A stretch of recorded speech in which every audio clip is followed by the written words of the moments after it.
spotlight is bright. Hey, John Hollis. You want some music behind you today? Sure. That'd be lovely. I'm gonna get these lights. I'm gonna go more. Dim them. Yeah, A little give bit. them a little more. Because when the light becomes rocky. Good morning.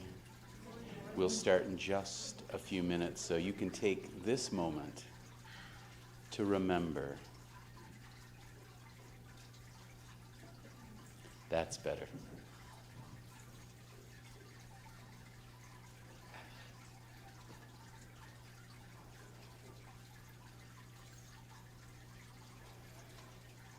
Ooh.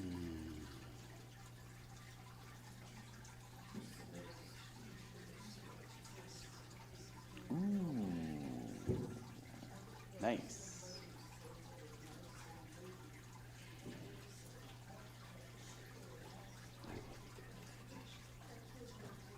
Excellent, because I have V is for vision.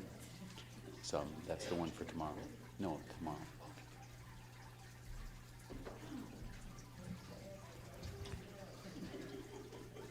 Good morning.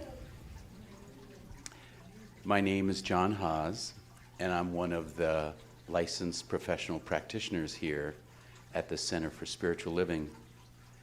And so this morning I'm bringing you the last Sunday of summer meditation. Knowing that yesterday, as the rains fell and the wind blew, it reminded us of the moisture and monsoon that we've enjoyed this summer, 2021. And we noticed the heavens, the triangle last night of the moon, Jupiter and Saturn,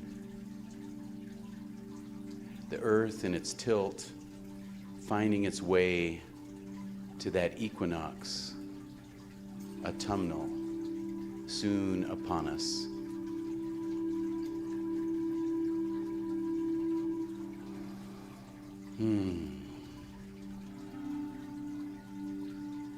And so this morning, allow the chair to hold you.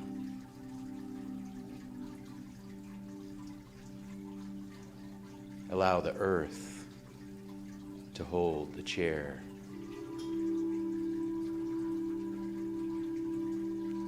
A firm foundation.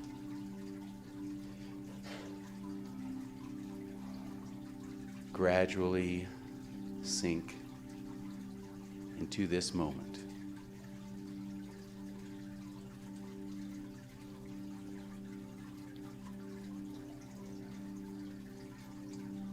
If you find anything niggling at your mind, you can set it down.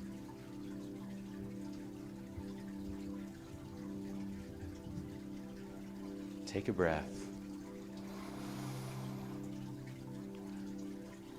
And let go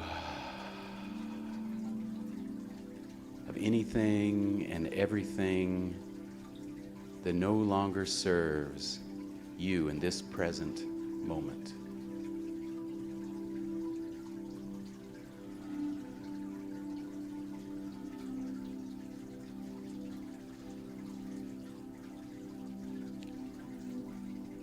Jonathan Swift spoke of vision as an act unique to each individual. He said, "Vision is the art of seeing what is invisible to others."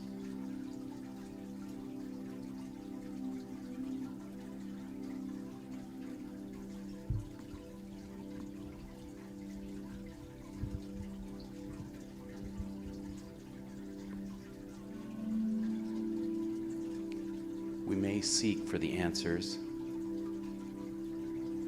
yet they await inside to be released.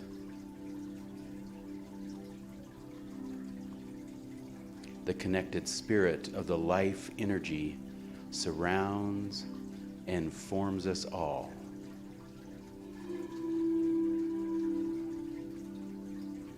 Sometimes we forget as we focus on the outer version of us that appears independent. We see the differences and feel fear and separation instead of the unity. But the truth, the infinite wisdom creates a shimmering tapestry of life for our eternal joy.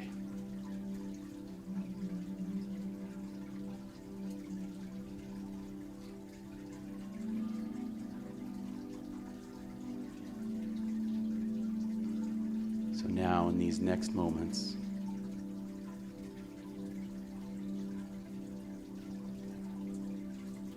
just allow yourself to bask, to relax. There's no place to go, nothing to do.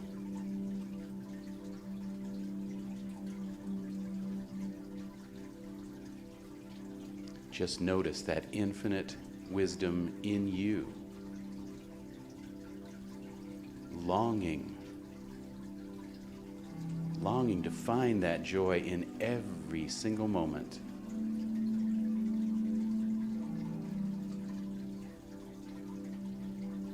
And meditation is our practice to remind ourselves of whose we really are.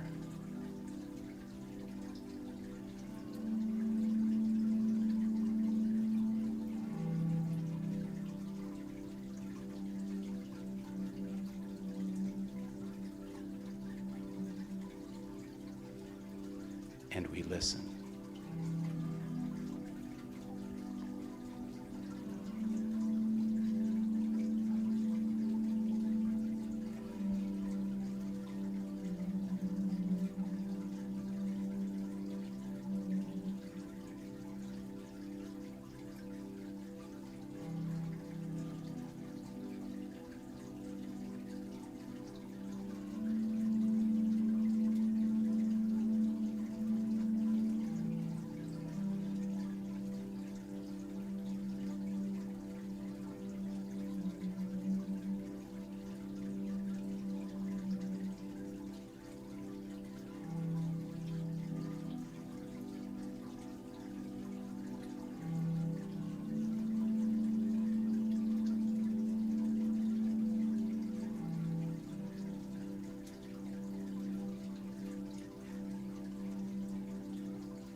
listen.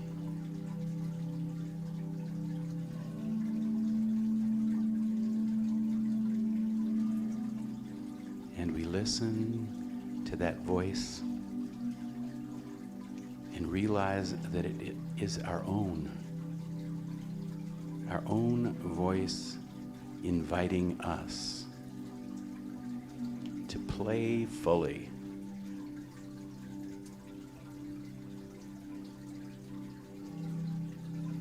Our eyes are small, but they see great things.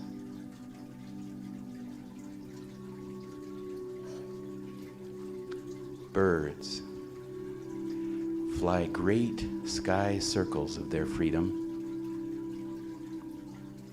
How do they learn it? They fall. And falling, they are given wings.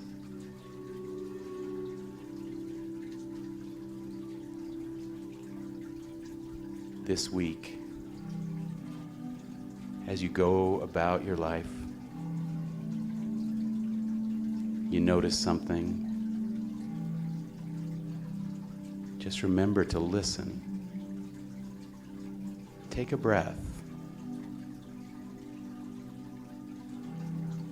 This silence, this clarity, this allness, this beauty, it's always just a breath away.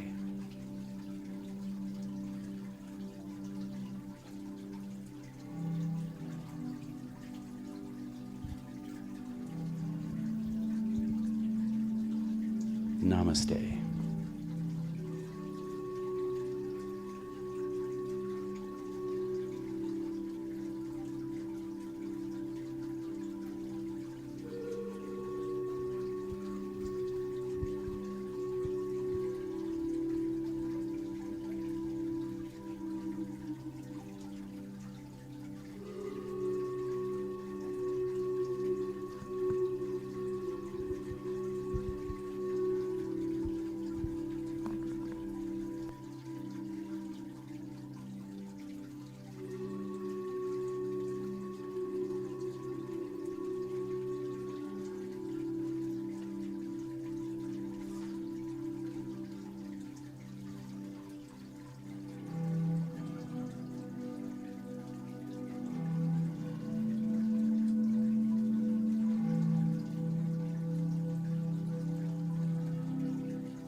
It's real easy.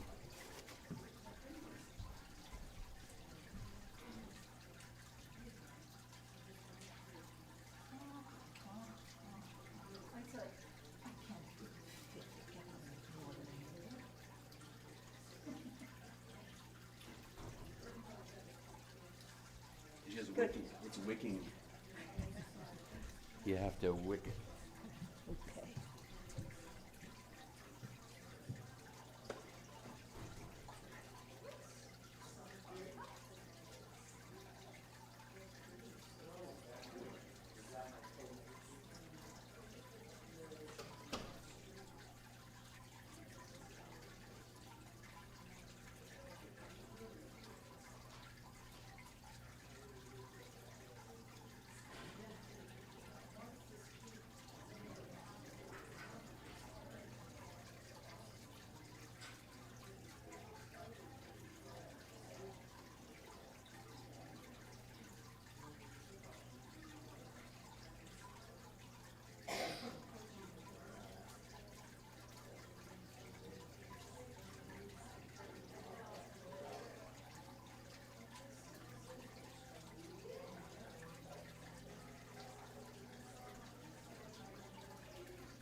problems on my feet a lot I have yesterday. this great person. Do you know about biomechanics over? Yeah, I have a great chiropractor. I've been doing this on and off for 30-odd years, I see. dealing with a bad back, and Oh, I see. I take all the help I can get. Eric is not a chiropractor, but he Does body specializes. mechanics. Yeah. So some people have given him high marks.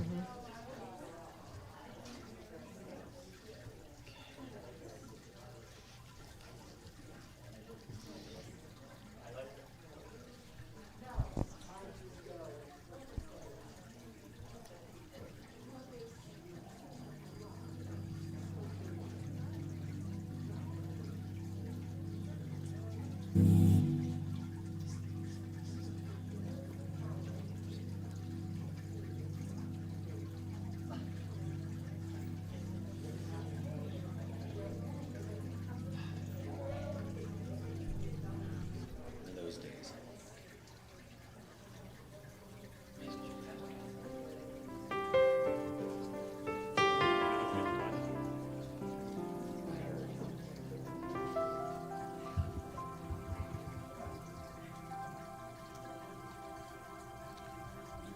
Good morning.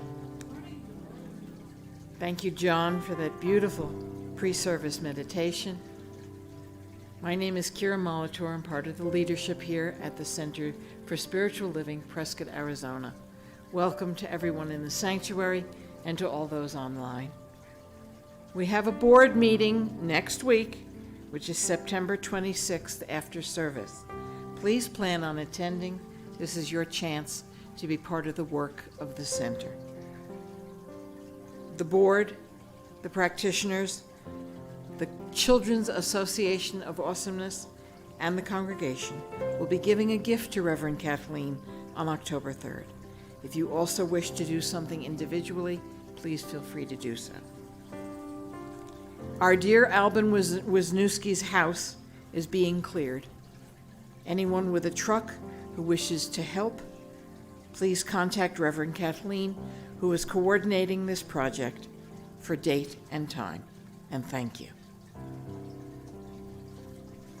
Enjoy the service.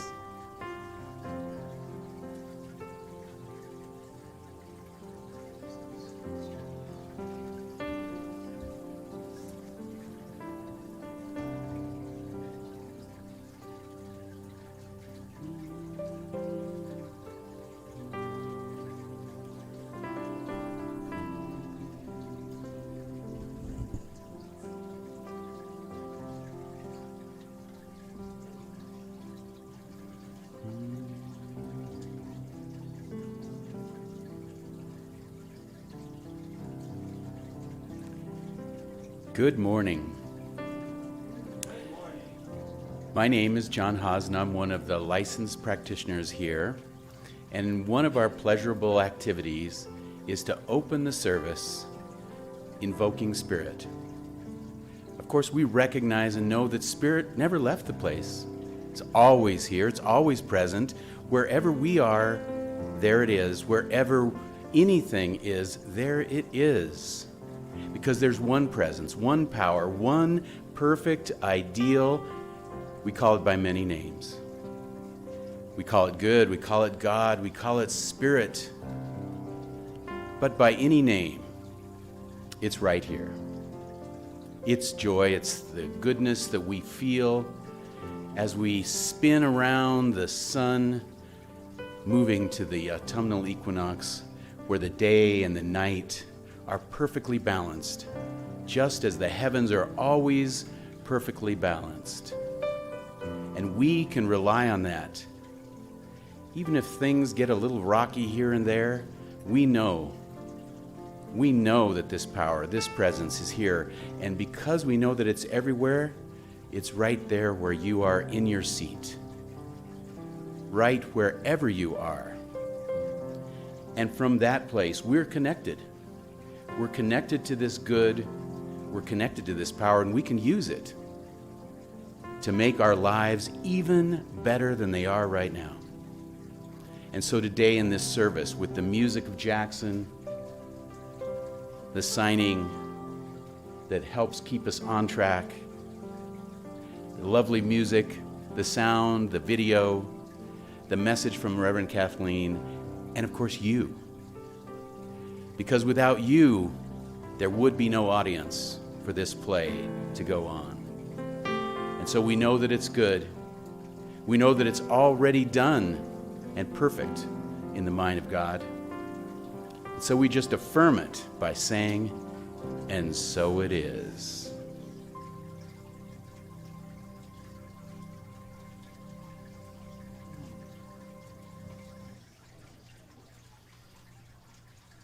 I love having Bob here. He tells everyone, stand up, stand up. I've learned that that's American Sign Language for stand up.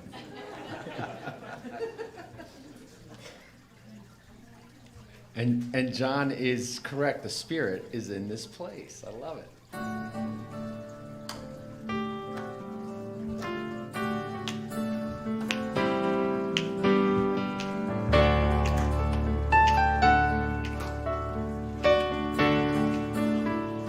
Goes like this.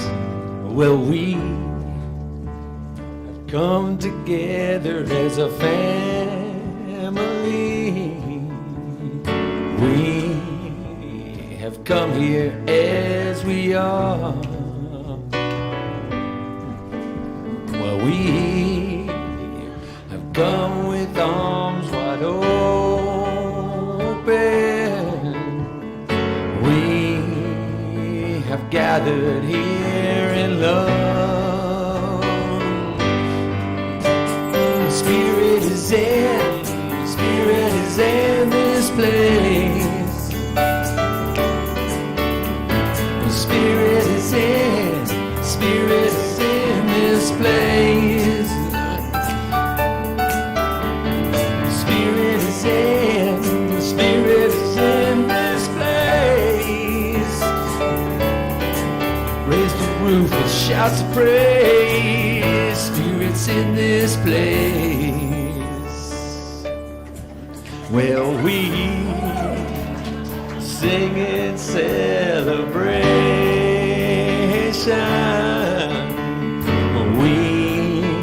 We sing with words of prayer.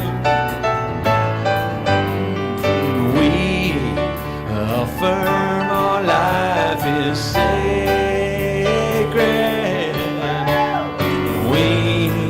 We affirm that peace is here.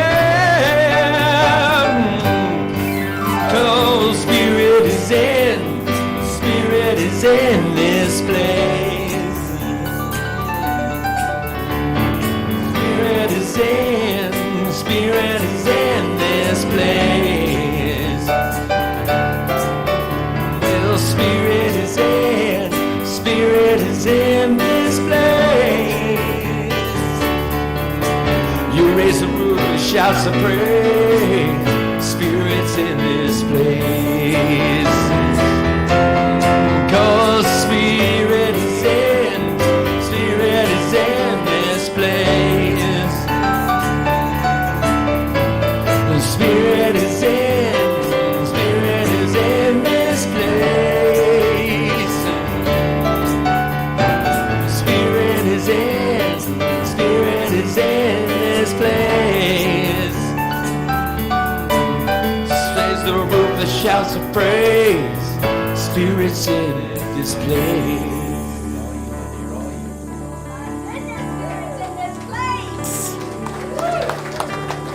So have a seat and get comfortable here in the heart of God. My name is Reverend Kathleen Sibley. It is my joy, my pleasure, my privilege to be your minister this morning. Please know that whoever you are, wherever you are, and whenever you're watching this, no matter what judgments have been put on you, this morning you're entirely welcome here, just as you are, just when you are, and just as you are not. Because the Center for Spiritual Living Prescott exists to provide spiritual tools that transform our personal life and make the world a better place. And I think we can always make the world a better place, yes? I mean, there's a couple areas that I think could be dusted off. Yeah? Okay.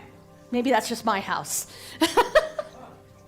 So helping us out with that is our circle of licensed professional practitioners. These are people who have studied long and hard and have dedicated their lives to sitting with you and seeing the face of God, no matter how hard you try and trick them. No matter how much of a trouble you have believing that you are a Christed being, they are able to sit with you and know the truth about you.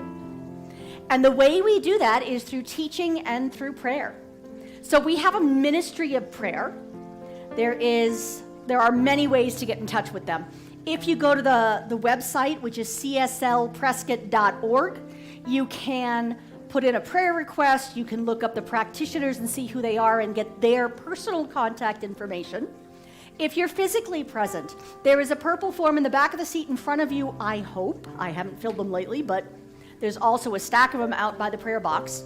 If you go out the sanctuary doors and look to your left, there's a brown wooden box. That is the prayer box.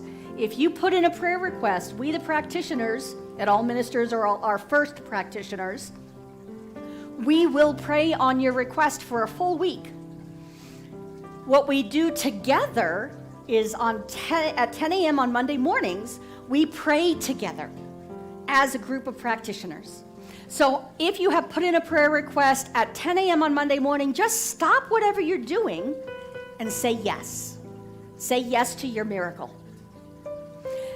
There are so many ways to interact with what we call God or the divine being or Mr. Potato Head if you really want to go there. I actually had someone do that in Foundations class. She got a little Mr. Potato Head and he was there on the altar. Okay, that works. There's so many right ways to do this though, and so I'm going to ask our candle lighters to come up.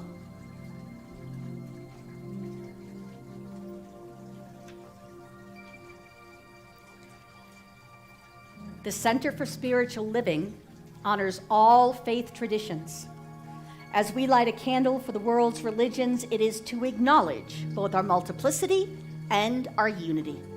We light a candle for Christianity based on the teachings of Jesus the Christ, who taught the path of love, forgiveness, and healing by the presence within. For Islam, the practice of submitting to the will of God as revealed through his prophets, peace be upon them, who taught that there is one God, creator of the heavens and the earth. For Judaism, a community of shared laws, traditions, and family ties, which began with the covenant between Abraham and God. For Buddhism, the middle path that ends suffering and awakens mindfulness and compassion. For Hinduism, the path of knowledge, action, and devotion. For the Native American and indigenous traditions, those who walk the Good Red Road, including of the people of the sun that we know locally as the Yavapai. For Baha'i, the path of unity and peace. For all of the goddess traditions, embracing the divine feminine as maiden, mother, and crone or wisdom keeper. And of course, for the science of mind, which is the philosophy of life that teaches there is a power for good in the universe and we can use it. Thank you, ladies. And in the midst of all of this diversity, we remember who we are as a community by saying our affirmation together. We are here for God. Our purpose is to express the nature of God as love, abundance, and joy in everything we do. The good we seek for ourselves is what we desire for all people everywhere. And so it is.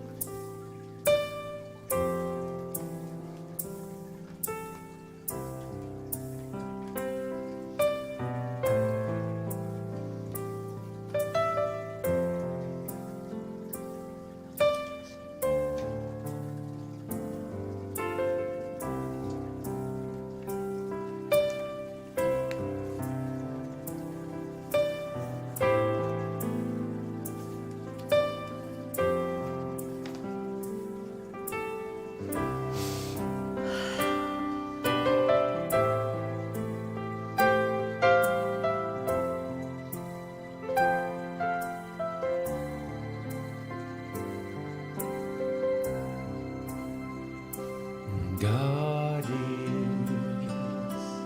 I am right here, right now, right here, right now. God is, I am.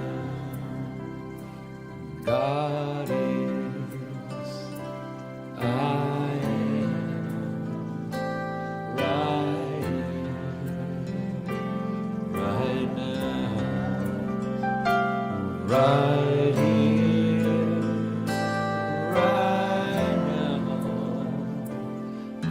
God is, I am. God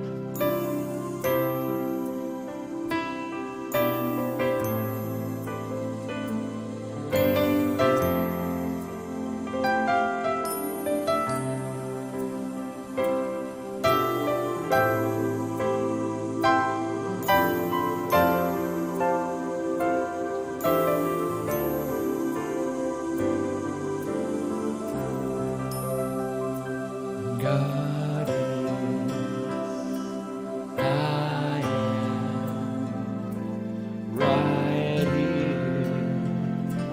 right now, right here, right now. God is, I am. God is, I am right here, right now, right here, right now. God is, I am.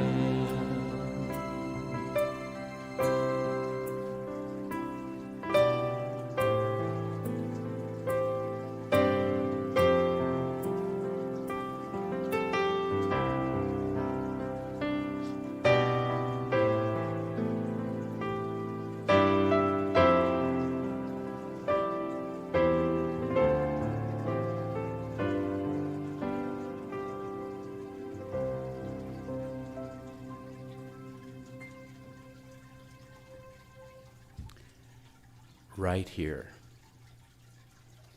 right now,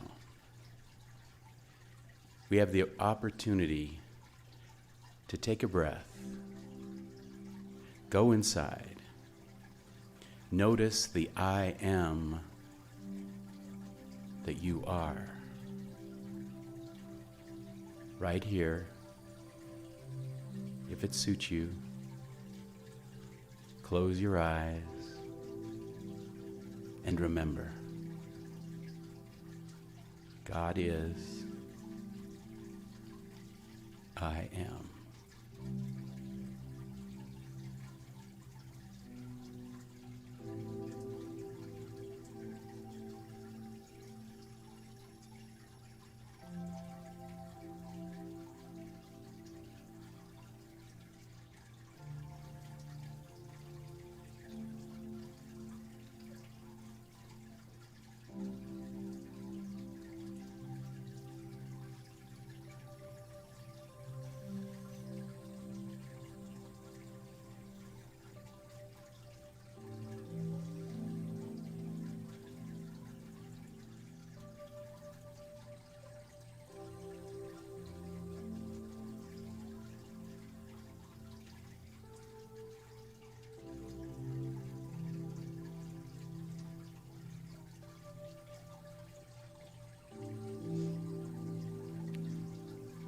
And so it must be that every face you meet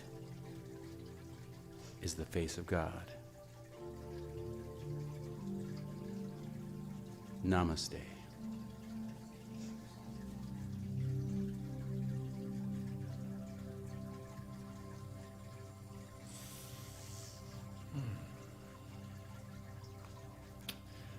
I have enjoyed so much bringing some of the the local music legends to the stage here over the past several weeks, and today is no different.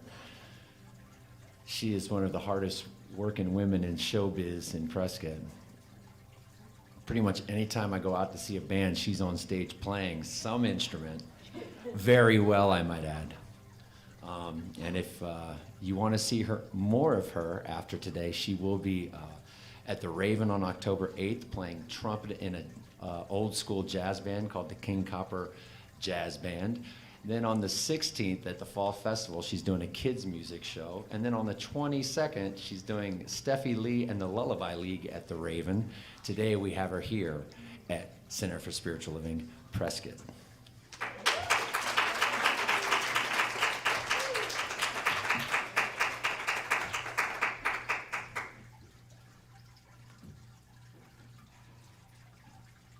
Morning. Thanks for all that, Jackson. That was quite the promo. Yeah, my name's Steffi, and I like this opportunity to play like this because it makes me feel really vulnerable. So I decided to pick the two most vulnerable songs I've written. I lost my pup during COVID, and she was my best friend for a very long time. And I have two songs about her. And the first one that I'll do is kind of about death and life. And it's called 2468, and I base it off of this kid's poem that I used to do with my students. And the poem is 2468, meet me at the garden gate. If I'm late, don't wait. 2468. So I kind of played around with time in the song too, so hope you like this one.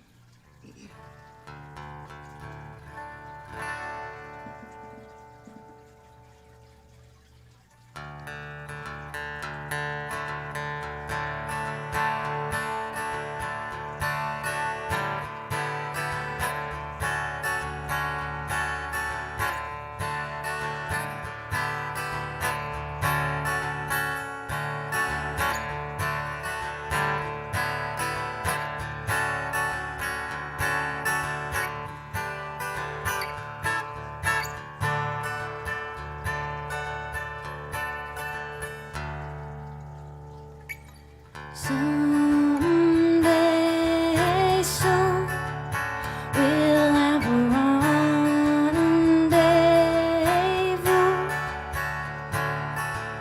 Someday soon I'll be with you.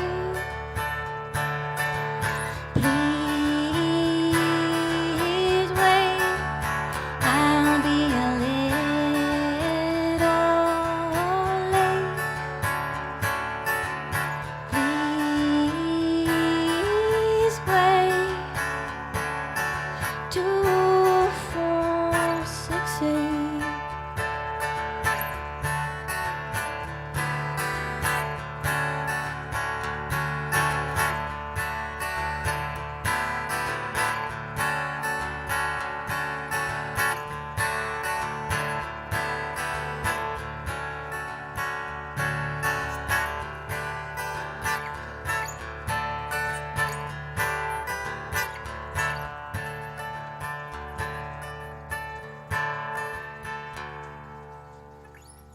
save my place at the garden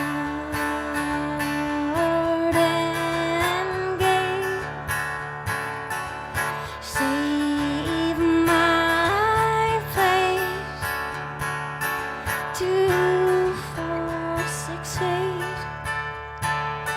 2468. Will I succeed? Yes, I will. Indeed, 98.75% guarantee. Will I succeed? Yes, I will. Indeed, 98.75%. Blink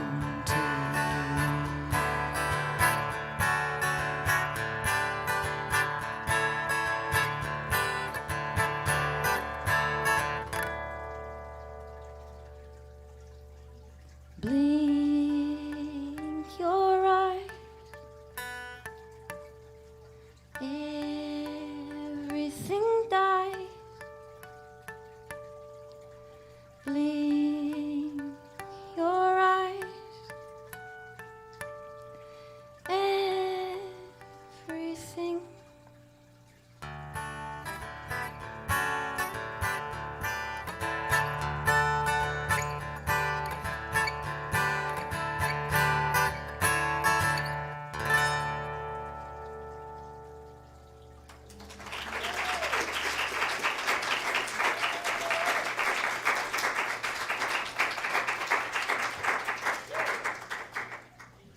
You.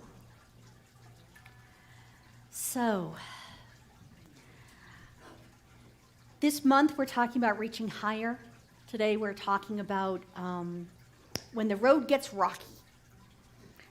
So, here's the thing, guys. What we present here is a series of tools that make our lives better and make the world a better place. It does not give you a get out of the human jail free card.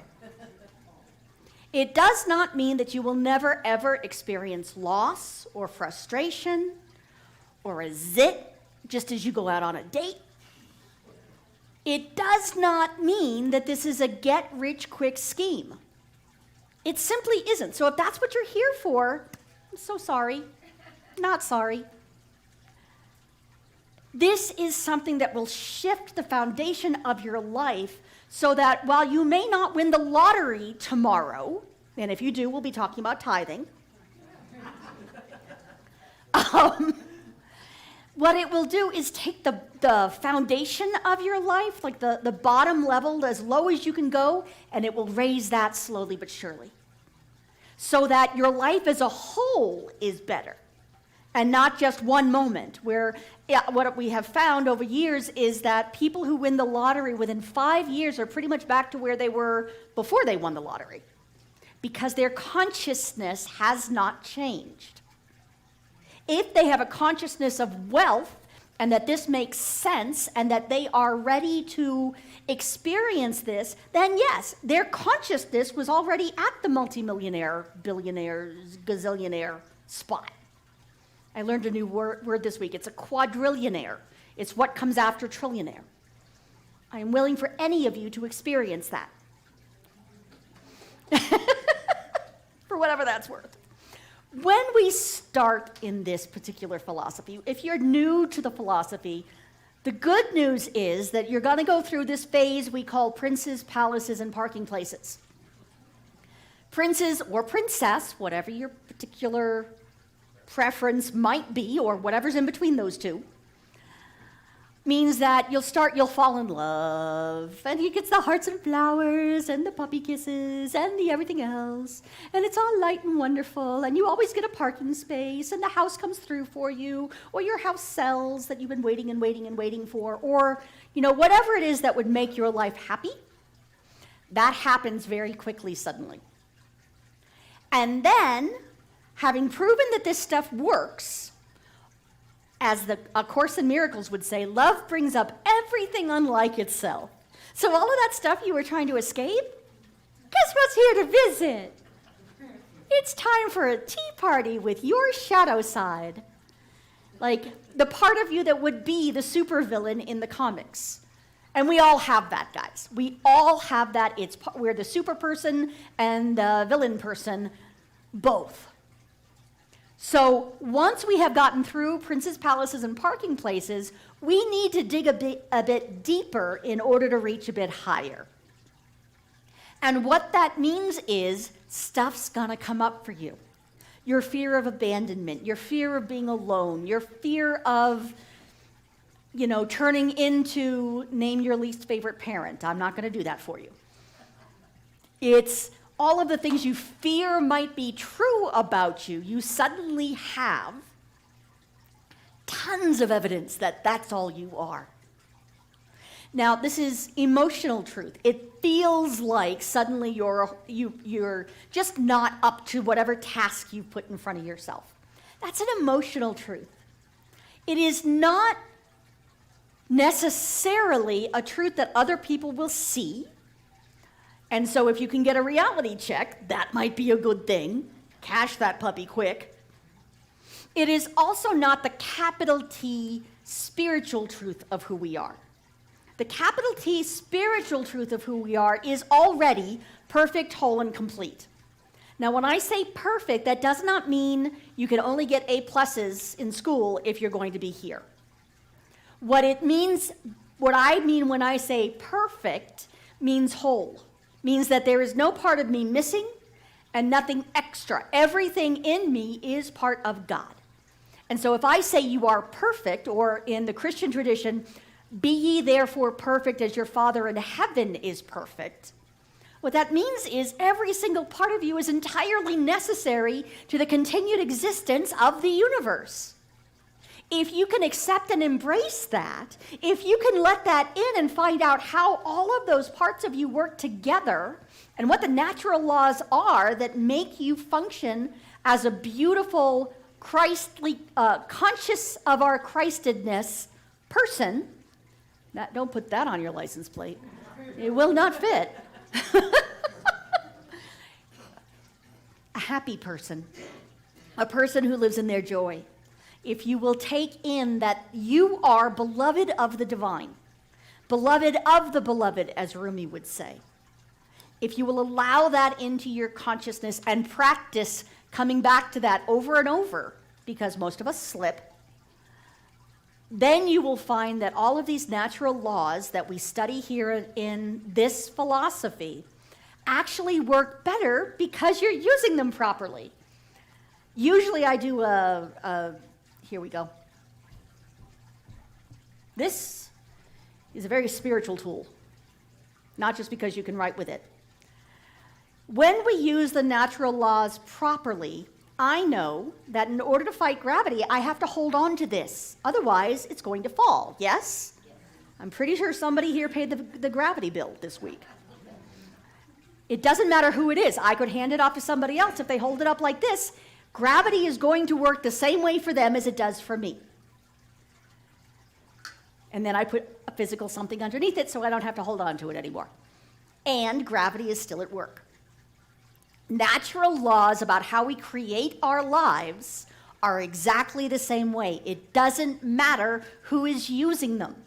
It doesn't matter if it's your 50th time today or if it's your first time in your entire life.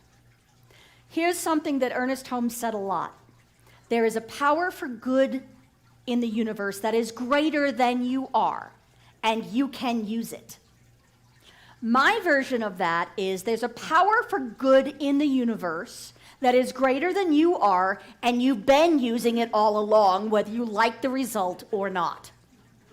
When we use the law better, when we get in alignment with natural laws, we stop fighting gravity and think that, somehow that one rule doesn't apply to us because we've got terminal uniqueness.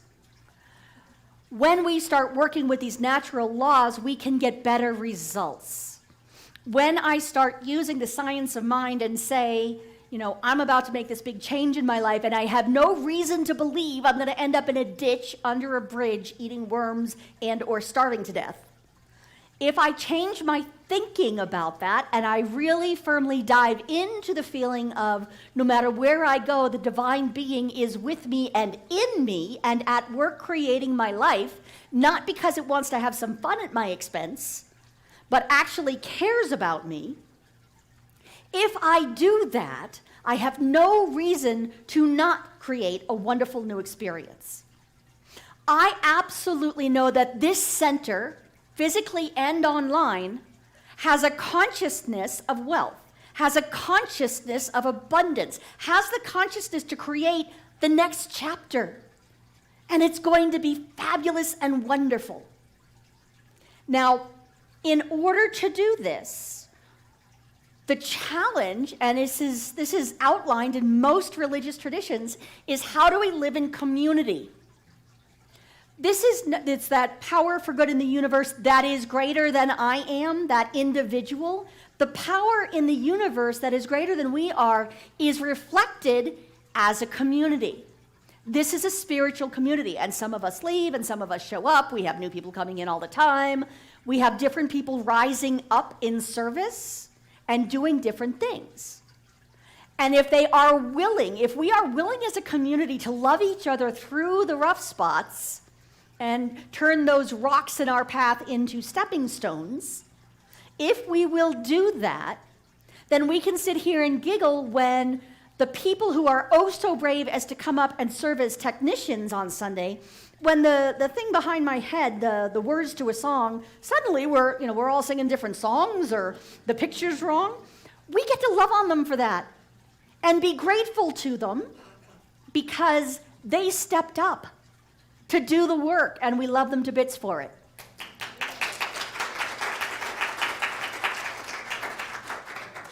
We each have skills. I would not try and get up here and play the guitar like Steffi just did. Why? Because I don't play the guitar. I did in the 3rd grade to some degree. I am no longer that age. You might have noticed. I grew up. I don't go back and push buttons because I can't be running back and forth. And my joy is up here. Where is your joy? What is yours to do in this community? We always have people who rise up and give. And then we also have people who kind of stay silent. And in some cases, it's because their attention is elsewhere. In some cases, they think they don't have anything to give, not realizing that they are that one piece that if it would, squeak that particular wheel, that would shoot all of us into the stratosphere in terms of success, however you define success. So we learn how to live in community. That is what this group of people do. And for some of us, we have to reach higher beyond our experience of community, beyond whatever the community of our family of origin looked like. Anyone else been to therapy for that? I had to go get a whole master's degree in it to make it work for me. As far as I know, my family has retired multiple therapists. After us, they gave up. And so we have these experiences based on the family we grew up in, and we think that's what a family has to look like. And then, hopefully, if we're all doing our job, we come to a place like this and we find out that a chosen family, the family of people we choose to be around, it doesn't have to look like exactly what we grew up with. We can take the best of what we grew up with and then apply it to our chosen family and allow that to make itself our reality. That is how we learn to live in community. We have to be, the 2 big things we got to practice are forgiveness. Yes, maybe so-and-so fell down on the job. Can you love them anyway? Can you say this too is a face of God and they're going through their stuff? The other thing we practice is gratitude. If I was still the perfection enthusiast that I was in undergrad in my 20s, I might have freaked out over the fact that not everything goes perfectly here technically. Last week we lost a microphone. This week we lost the words to the song. Next week, I don't know. Maybe I'll be the one to trip and fall as I walk on the stage. If I am busy being controlling and unforgiving, then that's going to be an issue.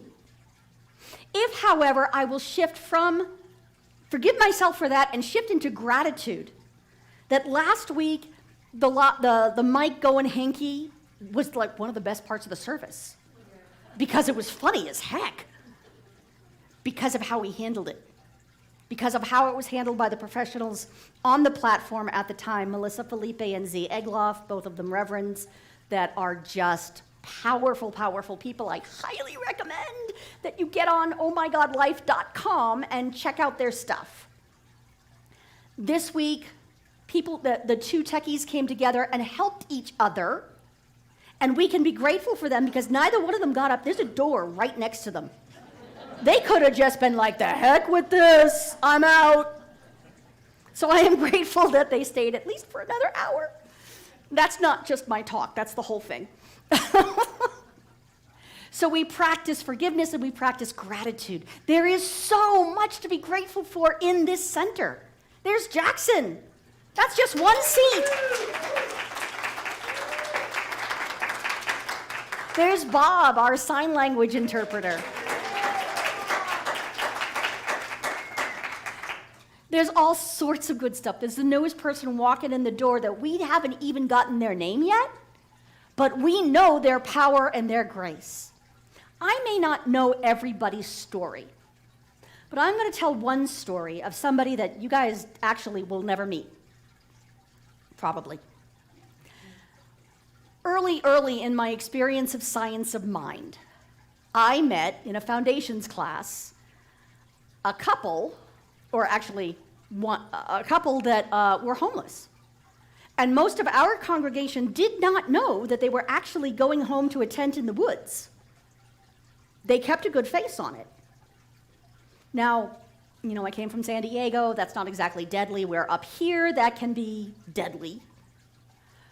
By the end of foundations, one of the two members of that couple had changed their life so much that now I can tell you that that person is a practitioner and has a doctoral degree and is doing amazing work with youth in the prison system. That person walked in feeling less than. That person walked in feeling a little broken and scared. That couple actually had been upper middle class until one of them got cancer. And the American health plan is don't get sick at the time. This teaching teaches you how to live in community, teaches you how to choose not just a new family or to add to the family that is already wonderful. It teaches us all how to live a better life, a more joy-filled life, a more giving life. You see, when our cup runneth over, there's plenty to give and share. It's only when we feel like there's not enough that we need to go within and take care of ourselves. And once that happens and once that has worked, then we have plenty to share. And so, back when I was a good little Catholic girl and I learned about what we called the Bible, what we call the Old Testament, which is part of the scriptures that are taught in the Jewish faith. It's just a small part of it. It's not all the books. Who knew there was a sequel, right? Well, any Christian, it's called the New Testament. I was taught that for Christians, the Old Testament taught us how to live in community at the human level. It tells us thou shalt not steal. It tells us don't be stealing each other's partners as well as each other's stuff. Don't be perjuring yourself in court. Don't murder anybody, please. Those kind of things. Don't, take care of the elderly and the orphans. Take care of those who need it most. All of what I was taught as the Old Testament is how do we live in community and what's the story of how people learned it? Because you gotta know, it takes some courage to write down all of the stuff that didn't go well and all of the stuff that did. There are other books within the Jewish faith that flesh it out and actually make it a whole different book.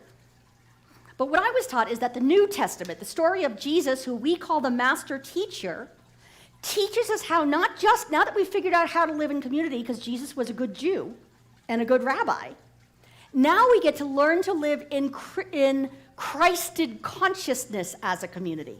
Now we get to figure out how to live with spirit and not just follow human laws, but follow spiritual laws. So part of that, as Ernest Holmes wrote, is the whole purpose of the science of mind is to reconcile the apparent separation of the spiritual world, which must be perfect, with the material world, which appears imperfect. Does that make sense? Our job here is to cease to be so connected to the physical world that looks like it's fallen apart, and he did this and she did that, and oh, they're idiots. And that's just on the highway. And start to recognize that That is just the first part of the story, and behind that, there is a spiritual being. Behind our own story, we are the spiritual being. And if we could start seeing the spiritual truth and not be fooled by the emotional little t truth or the human truth, if we can start calling in the spiritual truth as what we choose to experience, then we are creating heaven on earth. We don't have to wait till we die. You know, back in the day, there were a lot of martyrs. These were people who were really in a hurry to get to heaven, and so they kind of pushed the envelope. There are many stories of it in the days of early Christianity, people who, you know, the Romans are like, dude, please just stop talking. I mean, you know the laws, the Roman laws. Stop purposely breaking them in front of me so I cannot kill you. I really don't want to sacrifice you. But the early Christians thought in order to be like our God, our Jesus, I must die like Jesus. I must be a martyr. Is that an idea maybe we could get past now? Maybe. We can stop being martyrs and, oh, it's all right. You have the last sandwich, even though I haven't eaten in 3 days. Oh, it's okay. I haven't slept in 2 weeks, but I'm going to get up and go do something for you that you could just do for yourself. That's not martyrdom. That's codependence, ladies and gentlemen. And that's just not where we want to go. I don't need to be a martyr anymore. I don't need to suffer for anyone else's sins. I suffer because there are thoughts in my head that some people might call sinful. They're just bad data that got in there somehow. And my job is to heal from my own bad ideas. This is what mainstream Christianity would call salvation. Salvation comes from the same root word as healing. I need to heal from my bad ideas. I don't need to be saved from my sins. There's a slight difference there, yes? We get to have the new upgraded idea. So when we come into this teaching and we've gotten past the princes, palaces, and parking spaces, and now we're into the nitty-gritty of it. Now we are learning to take those rocks and obstacles in our path and turn them into stepping stones. Now we get to really start working this process. How do we do that? Take a class.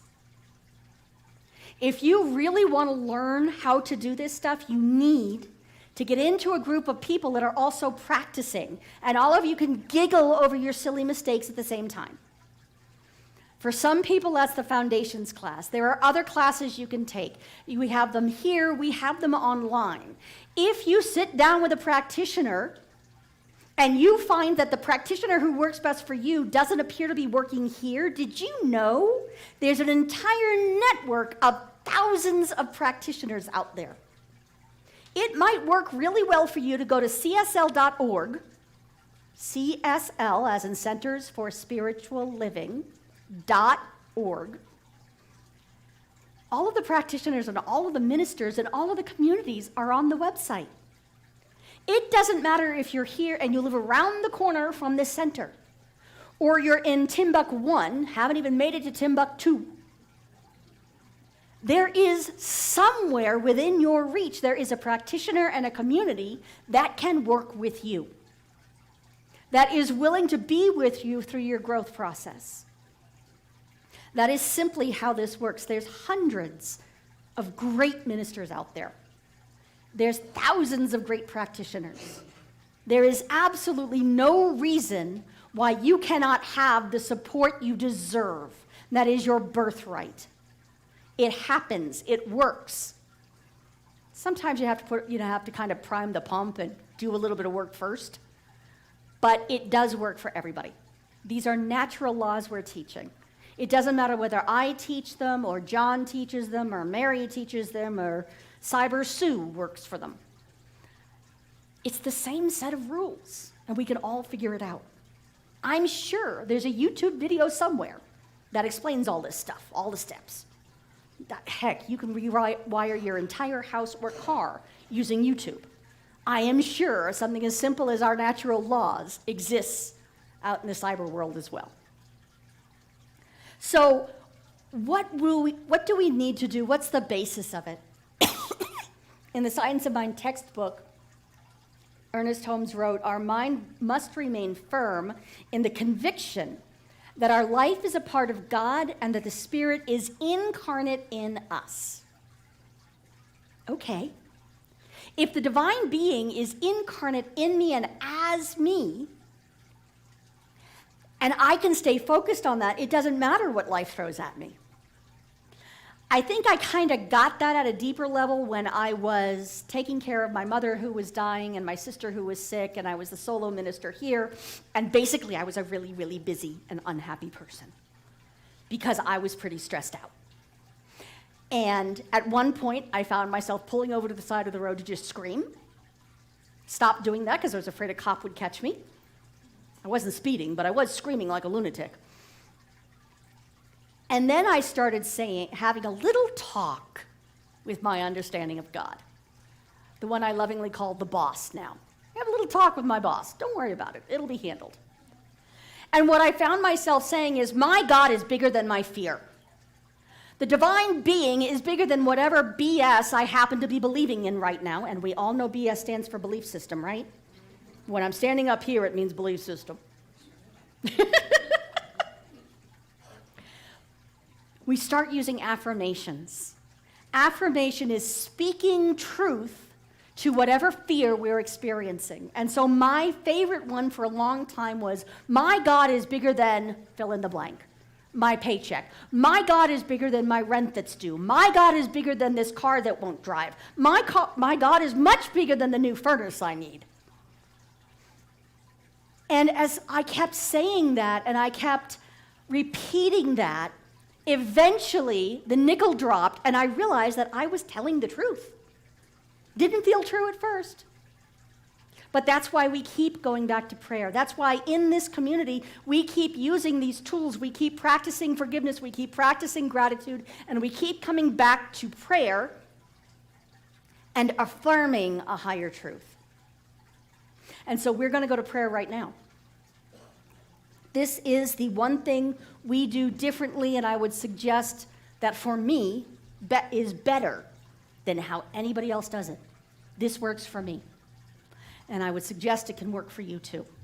So I'm going to ask you to go within. If you want to close your eyes, great. If you want to just let your gaze soften and stare at kind of nothing, then do so. Whatever works for you. I stand here equal to my brothers and sisters in the Christ consciousness, one with my brothers and sisters in the Christ consciousness, and speak my word on behalf of all of us. Coming back into the awareness, recognizing once again that there is a divine being in this universe that is greater than we are, and it adores this world through, in, and as all of us. This is the infinite energy of life itself that we experience as true love, capital L love, perfect love with nothing missing and nothing extra, and no strings attached. The divine love, the divine truth, is one in which all beings recognize themselves as divine. The infinite truth of this universe is that we are all well cared for. And so any old beliefs that keep creating and recreating poverty or dis-ease in our lives, they're just old truths, and we're letting them go now. I declare in this moment of great awakening, as we stand in the light of truth, all of those old shadows simply go back into the no-thingness from which they came. They cease to have form and become pure energy again, and are now available for us to create the life that we would like, the infinite good and the infinite joy and the sharing and the love and the power and the peace that is our birthright. I know that all wounds are now healed, that all unforgiveness is now melted in the power of grace, that all sense of lack or limitation is dissolved by overwhelming gratitude as we see the world as it truly is. I bless all of that and give thanks that that infinite truth is the truth of our lives. I call it all good and very good, and I just let Spirit get to work doing what it does according to the law. And so it is.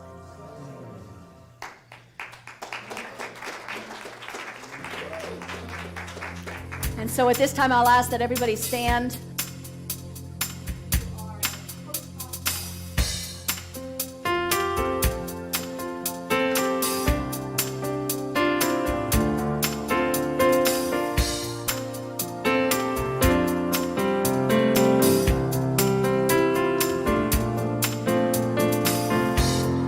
Will we let the love wash over us?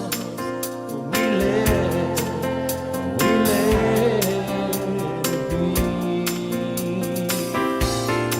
Will we let the joy wash over us? Will we let it be?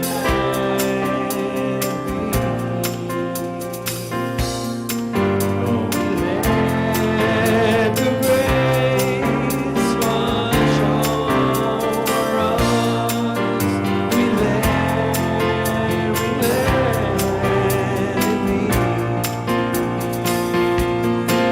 We let the love wash over us. We let it be. We let the joy wash over us. We let it be. We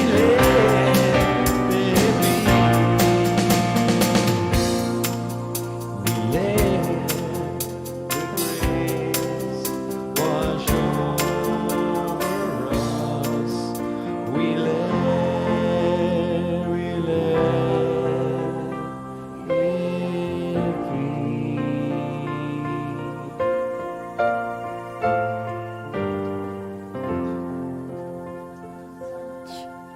Please be seated. Thanks. So this is the time in our service where we make our donations and offerings. We no longer pass the basket, but we do, if you are here physically and want to put in a physical gift, right next to the prayer box as you go out and to the left of our double doors, you will see a gold spangly box made by the kids, believe it or not. It's very shiny, and you can put your gift in there. You can also go to the website or do text to tithe, I think it's called. Basically, you can text in your donation. But what we do here in the service is remember that these gifts are sacred. This is how we tell the universe we are putting into this experience so that it can continue. And so I ask you to hold your gift or your hand over your heart. It may not look like I'm giving a gift right now, but the consciousness with which we give any gift is the real gift. And so we sacralize, we make this sacred by saying, divine love, and through me blesses and multiplies all that I have, all that I give, and all that I receive. Thank you, life. And thank you, Steffi, for coming back up.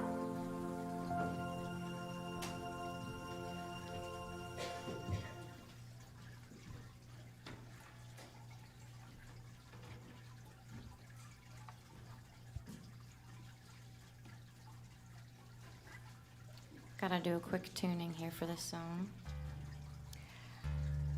I haven't sung these songs in front of a live audience before, so you guys are the first. So I really appreciate being here. Feels really good to sing in this place. Better than my couch.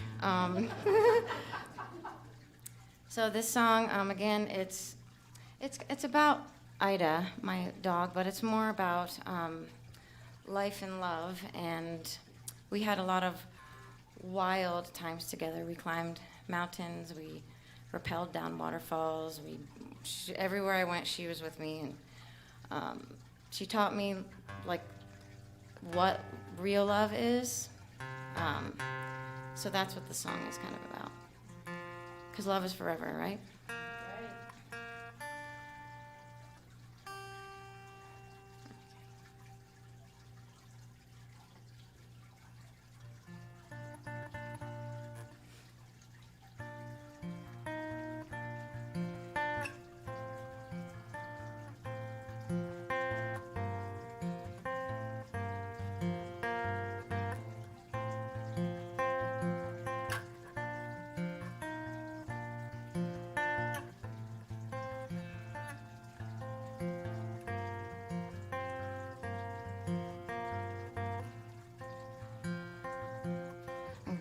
with my baby today. I couldn't figure out how to say I'm sorry.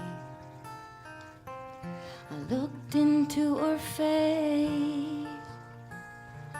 Are you happy in this place that I made? I had a babe with a red collar on either side.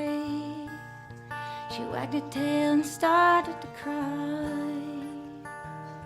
Why, Mama, what about the cattle lined up down the street? Where will they be by the end of the week? Oh, tomorrow, Mama, hear me say, I found me a mother who taught me how to love her. So call me by no other name as little Ida Babe. Mary got herself a little lamb, then she wouldn't shot herself a hand with the gun she keeps under her pillow. Join in a bottle of wine. Mary went to go visit the swine down the road. It's a muddy road. I don't make $5 an hour. I don't get to take a nice hot shower like you do. I never do.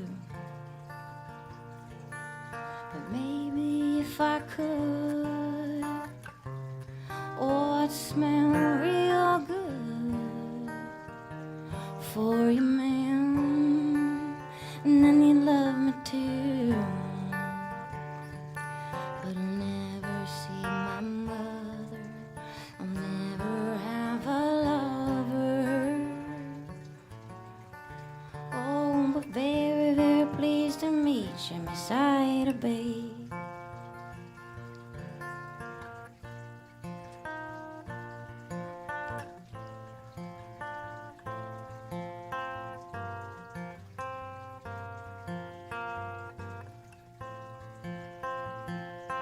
People pay the bill, other people get paid to kill.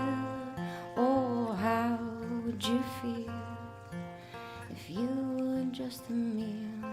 Some are fluffy, some are white, some will bark, some may bite, but she won't if you don't.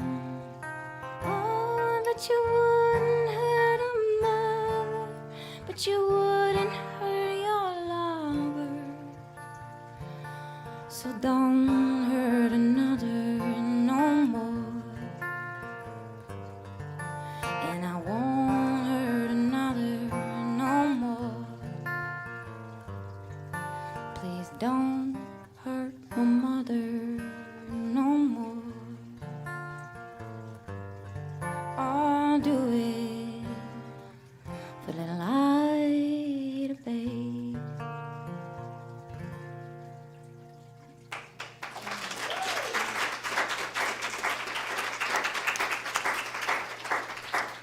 Thank you so much. So one of the things we love to do here is welcome guests and visitors. And so if you are here for the first time, we would love to welcome you. We have some information for you, and we'd like to offer you a book from our used bookstore. Please just go on back there and choose what works for you. It is our thank you for you being here.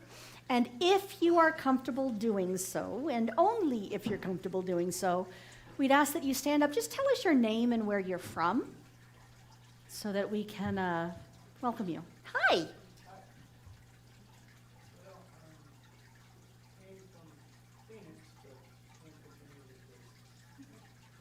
Cool. And I'm sorry, I missed your name. Barry, thanks for being here.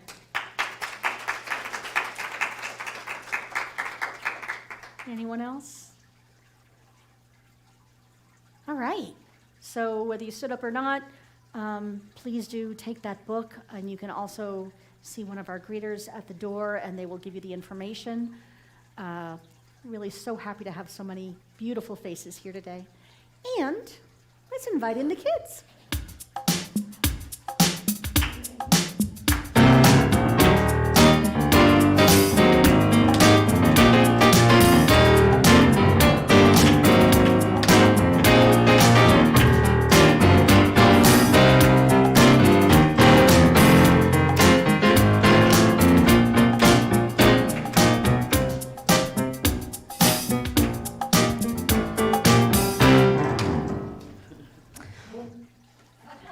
So today we talked about resiliency and what that means, which is that you just keep going and trying and doing even when the road gets rocky. And so we watched a video and we made some billboards for people to pass on various traits for when the road doesn't feel so smooth right now, right? So we can pass on love. Both of these gals chose love. And they have something they want to say. Or not. Do you want to say?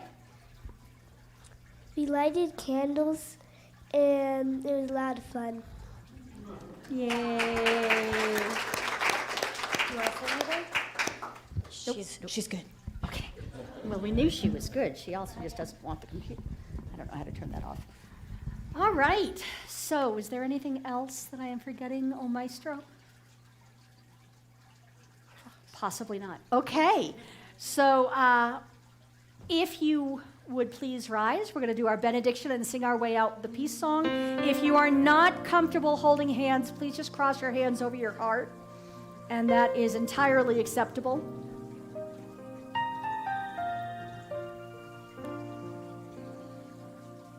Something wonderful is happening through me right now. It is happening through my mind, my body, and my affairs. I think it, I believe it, I feel it, I know it, I accept it. Thank you, life.